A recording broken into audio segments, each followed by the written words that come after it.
Hello there, this is Pig10 and welcome to the 26th Roblox Lua scripting tutorial. Now first of all we'll start with the scripting showcase, and I have to point out one very important thing. If you're submitting a model to me, please make sure you actually put in the title or the description or somewhere in the model that it's for the scripting showcase, because otherwise I do not know. I don't immediately make the videos after you send them to me. The week after when I actually make the video, I will look through my models and then choose the scripting showcase model that I want to feature. If it doesn't have for Pig10 or scripting showcase or for the scripting showcase in the description, I won't know it's there. I've received a ton of models and I can't remember whether they're actually just because I picked them up randomly or they're for the scripting showcase. But I do have one from the Programmer 101. I think one of his models has been featured before. He's got what he says is a reset for head and reset for health tools. So let's look at that. I'm going to play solo.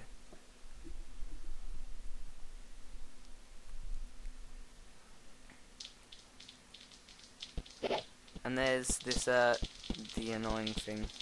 I should probably delete that. Did it actually kill my head? No, it didn't, because it wasn't me. Okay, so what is this? Reset health. If you click on it, it will kill you. That's fairly good. And then if you have a reset head, click on this, and your head falls off. So well done to Programmer 101 for this. His model's going to be featured in the scripting showcase sets, as well as all the other people who, I don't know if they actually sent it to me, so I can't actually feature them. So if you send me a link to the shirt, you get some Robux. And let's go and have a look at the script to see if you can improve this. And so we've got, as I said, remove. Now remove is actually a deprecated function, which means that you shouldn't actually use remove anymore. There's two other ones to use, but the one that we'll be concerned about, which basically does the same thing as remove, I'll go into that later detail later, is destroy. And so this, he's obviously he's had to research the new functions, because I haven't taught you how to use tools or anything, but they're in a hop bin, which is what he's actually used. There's a event called selected, which activates whenever he's selected. Then you can use the mouse, then you can get the mouse from here. So what this does is, because the onSelected takes a mouse argument, you can find the button one down event of the mouse, which is there, and connect it with some other random function you've had, or you can just put the function in here. It doesn't really make a difference, but because it's button one down, you can make the function and actually have the mouse argument with this one. So if you goes to this function where we've got the mouse as an object. So local player equals local player. That's good. You've got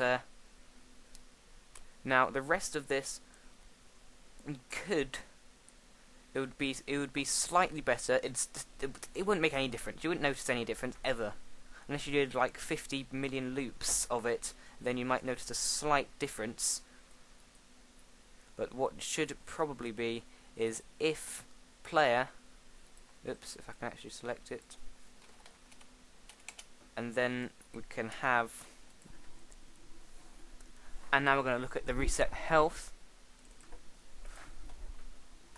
So, on button one down, it's got basically exactly the same thing, except it's got player.character health equals 0.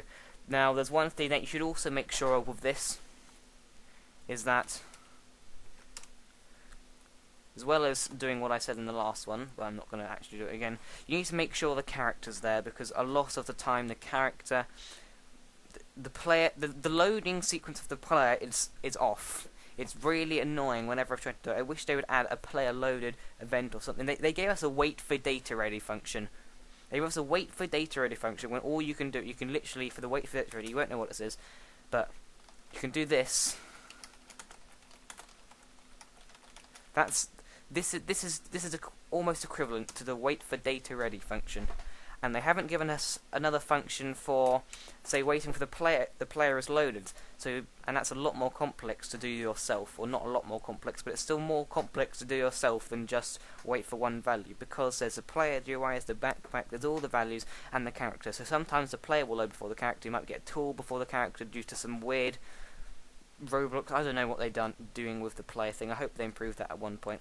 But the character may not be there, is the point I'm making. So you should really check for the character, where the character's there with an if statement.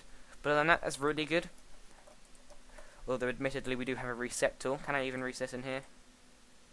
No reset button. Oh. And so now we're going to go to the mini games, which is nothing at the moment because we have the mini base, and we've made sure the base we spawn on the base. I remember because we don't actually have any teleport. So what we're going to do now is first of all fix the winner message that we did last time, because as you may remember that was a bit hectic where everything just appears at once. So what happens here is that if there's a winner, blah blah blah blah, then the player wins, and then it breaks this loop. So when we put player 1, the message never gets removed. So we're going to go through there, and then it just immediately... Actually, I'm just going to test this first. We're going to have to wait 3 seconds, and then, as I'm going to do, destroy instead. This is going to stay up for 3 seconds only, so click back on here, and test and play solo. I may have forgotten how this works a bit, seeing as we haven't done a tutorial for so long, but there we go. So we could easily turn this into an obstacle course or something. Player has won the mini game, hooray! So then what we want to happen after that is that the entire round resets, and we have all the players who've entered go back to the spawn, or just be killed, which is the easiest method of doing it, and also give them points if we get that far. This tutorial probably won't. So as you can see from last time, I'm not sure if I added this since last time or not, but we don't have the annoying glitch where it keeps appearing on top of each other, on top of each other, on top of each other. I'm not sure I had this last time, but I put a break there, so if without the break it would have just kept going through this loop over and over again every second and adding a new message. But of course, this function lasts for 3 seconds, this function. So this, because it's on the same thread. Now I'm not going to go into threads in detail because that will confuse people, but basically this will just pause the script for 3 seconds because this has a wait 3 in it. So if I type break there, after this function is run, the loop's going to exit, so then this function's going to exit, and it's going to have the end minigame, which is it's going to destroy whatever M is. Now I don't remember it actually doing that, so that's what we're going to have to investigate this time, because we definitely didn't die. That's what M's supposed to be. I'm just going to be right back in a second. Okay, I'm back now, sorry about that. Now, I believe we're trying to find why it wasn't removing this. Right, okay. So does end minigame know what M is? Let's just have a look. And what's its M? Where is M? It's got local M there. Local M there. Returns M from there. Runs minigame. No, wait, no, I was an idiot. It does have it as an argument. So what is M? Because seeing as I haven't done this for so long, I don't actually know. MG, clone, and that is the chosen minigame, I'm guessing. And in the minigame, oh, it's the model. So why doesn't it remove? Let's have a look. Unless I'm just being an idiot and it actually has removed. Which in case, I'll be sad.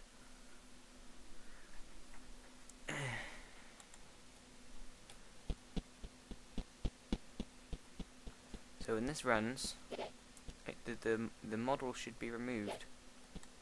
It's not. Now why is that? So hopefully you can see this. We can look at this, and once it's run the minigame, it breaks the loop, sure, and it should destroy the model. Now let's do our normal debugging tactic of just going to print something. Oop, no, this won't work because it's not an actual thing. Let's just, oops, is the actual one, and paste it in here. So now we're going to test it again, and see if it actually appears. The message that we've meant, see if that function runs. So this is just taking you step by step through the debugging process that I normally use. So basically seeing whether that function actually runs by putting a print. So we put it here. We'll look in the print. Does the function run? Yes, the function runs, but the model doesn't get destroyed. Now that is odd. So it should remove the model. So there's something that's making the model come back again, unless... Oh yes, I was being an idiot.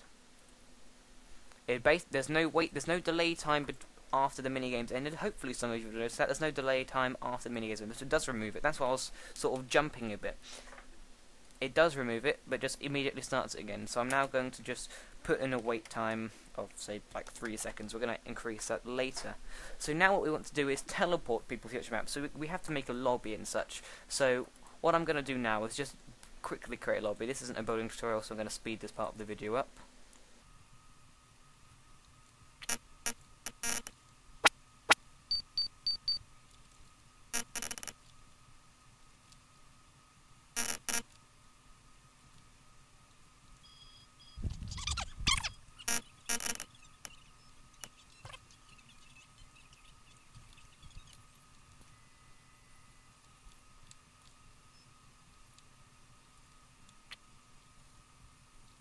Okay, so obviously that was on a bit of a rush. It should look a lot better. In fact, it's going to be a...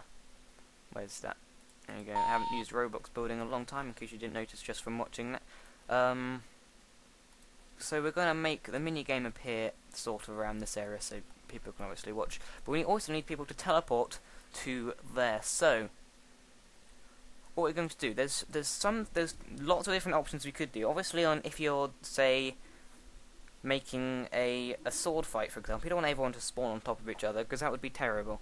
We actually want, for certain things, we want people to spawn in different areas. For certain things, we want to be able to spawn in other areas. Basically, we need to, because there's no inter-script communication in Roblox as such, we need to use lots of these value objects to communicate what the minigame actually wants. So this is time and winner, but we also want where to spawn, whether it's a team-based game, etc, etc, etc.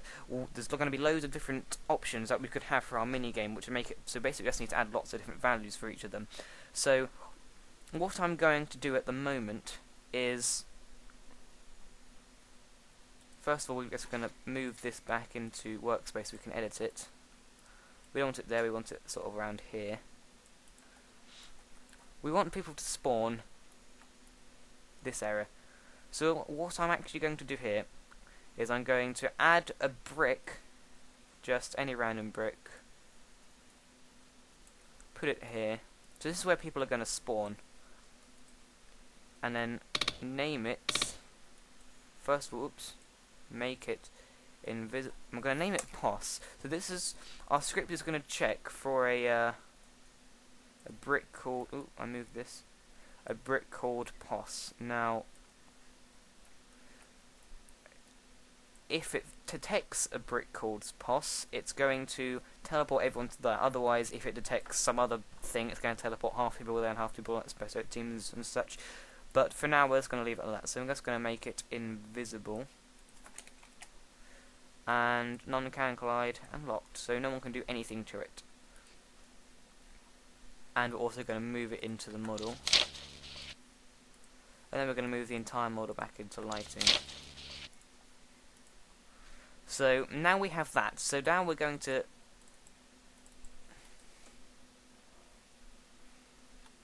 have this option here.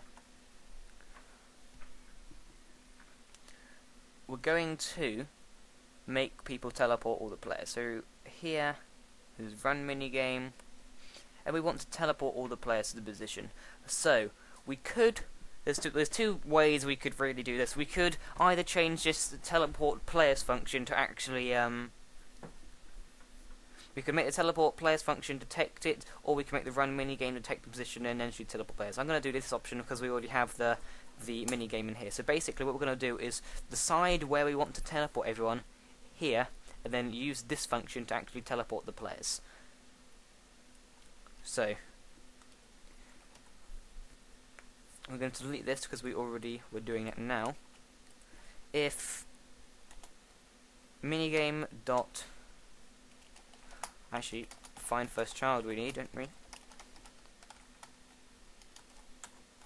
So if there's something called pos in it, then we're going to have to teleport everyone to that thing. So we're going to use the function teleport players, and now players is get participants. For the now, we're going to change the get participants function later so we can have like spectators and stuff. Get participants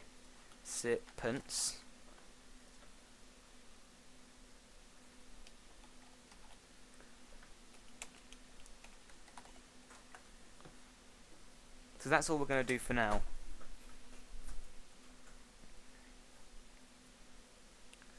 Then when we run this again, everyone will teleport there, hopefully. Anyway, we actually need to make this function work first, so we're going to loop through, because remember the players is always going to be a table, it's always going to have to be a table, so we're going to loop through that with an in pairs loop.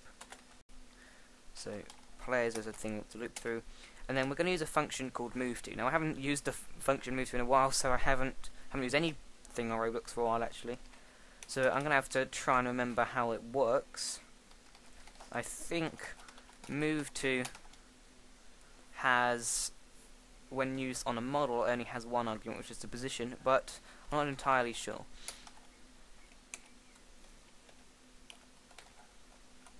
So if I do this, and then hopefully this will work. I'm just going to go and check on the Roblox wiki quickly.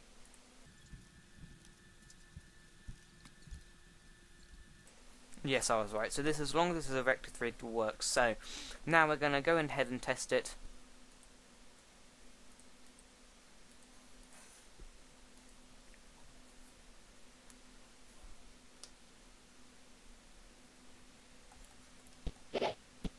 Workspace made 26, do expected near player. I've done something stupid here.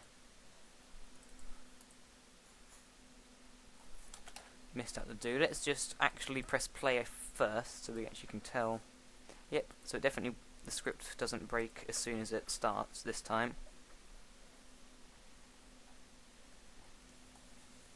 Temp to index global player nil value on line 26. That is because I put player instead of V for no reason.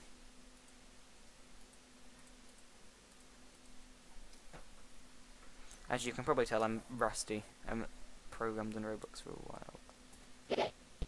Move to is not a valid member of player because it's the player rather than the character. So as I said in the scripting showcase, I'm going to have to check whether there's a character. So if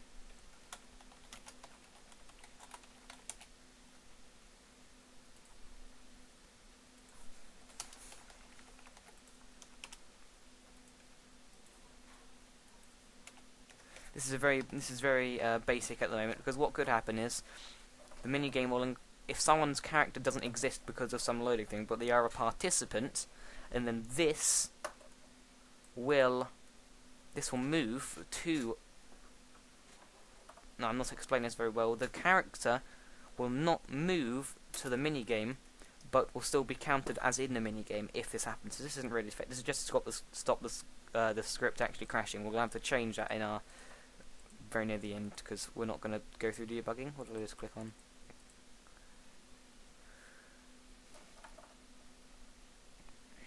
So we're going to go back to here.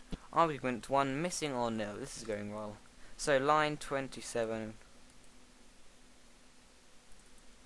and that's because I forgot to give it the position, because that's so m.pos. Nope, doesn't have capital letter. The position. Even though it's actually argument 2 missing.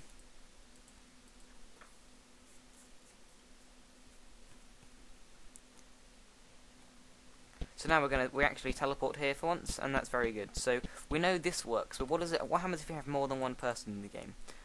So for now, because otherwise we're not going to be able to get more than one person in the game very quickly, I'm going to make it wait 10 seconds before starting, so hopefully that'll be enough time to get it started. So we're going to press save, test server, test player. We're going to have to launch 2 players before 10 seconds goes into the game. Oh, stupid, it's not even online. Why is Windows Firewall so retarded? Failed to connect to the game. ID 17. Haven't seen the ID 17 before. I saw it was ID 15.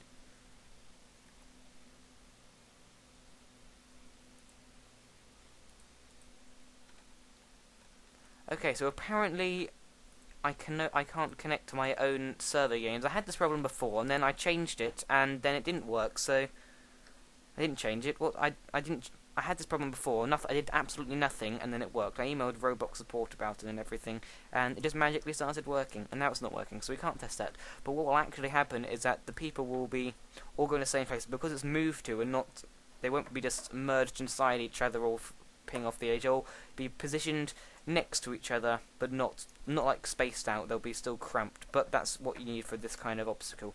So the last thing we're going to cover in this tutorial is at the end of the minigame, killing the people so they respawn. So we're going to go, the minigame ends, for example here, but the people in this situation, the people die anyway. Actually, do we even need to go through that, seeing as the minigame will get removed anyway, because we don't really need to kill people if the entire ground disappears, but that might still be useful. Oh, we have to wait 10 seconds now.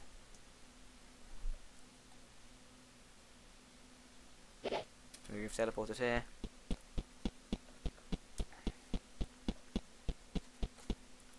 Players won the minigame, hooray! Then the minigame will disappear, I'll die and respawn back there, while it goes to the next minigame. So that's basically it for this tutorial. I'm sorry if we haven't actually covered as much as we were hoping. Everything took a lot longer than expected because I was being dumb, but the next tutorial will be out next week. I won't wait any longer unless there's actually a very good reason why I can't. So what did we do in this tutorial? This tutorial we made the lobby, we made the players teleport, and we fixed the glitch. So that's all we need for now. In the next tutorial what shall we do? We shall I think we'll get the general points leaderboard working so that we can actually add some sort of system into the game, and then after that we'll just add actual mini games and different types of mini games and such, because this mini game is pretty boring at the moment. So for the contest, now this is a slightly different kind of contest in that it's not just building.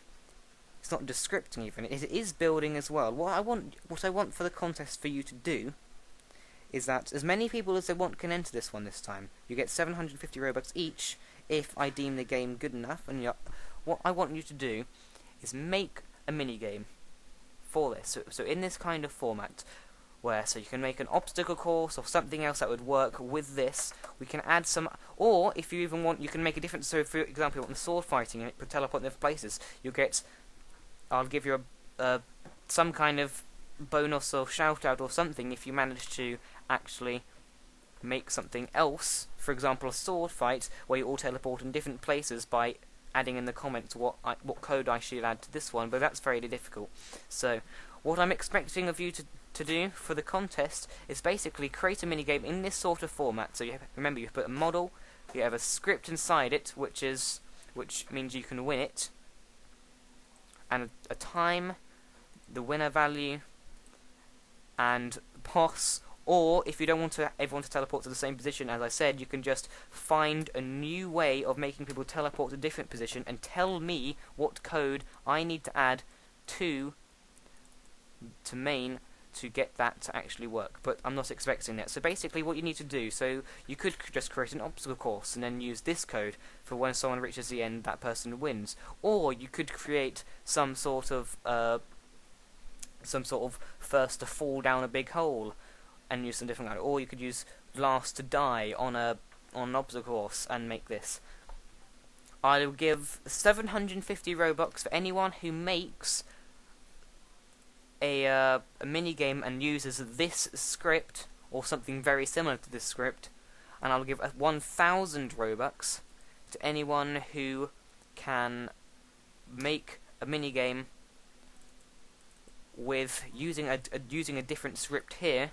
Not just because I'm not expecting you, and I won't give you extra Robux if you just make a different version of the script. No, what I mean is that you don't just have to walk into a part and you win. Something else, like everyone dies or something, I'll give you 1,000, because that's actually fairly difficult to get to check when everyone dies, and I think that would be fairly. Or I'll also give you 1,000 Robux if you tell me what to add for the new code. But for the most part, just concentrate on making minigames, because then we can add it into this minigames. And if enough people send in some minigames, and then once in the later tutorials, we can sort of have this as a group project. Everyone will have donated minigames to it. Everyone will have helped with script, and then we can, in the process, you'll be learning how to script.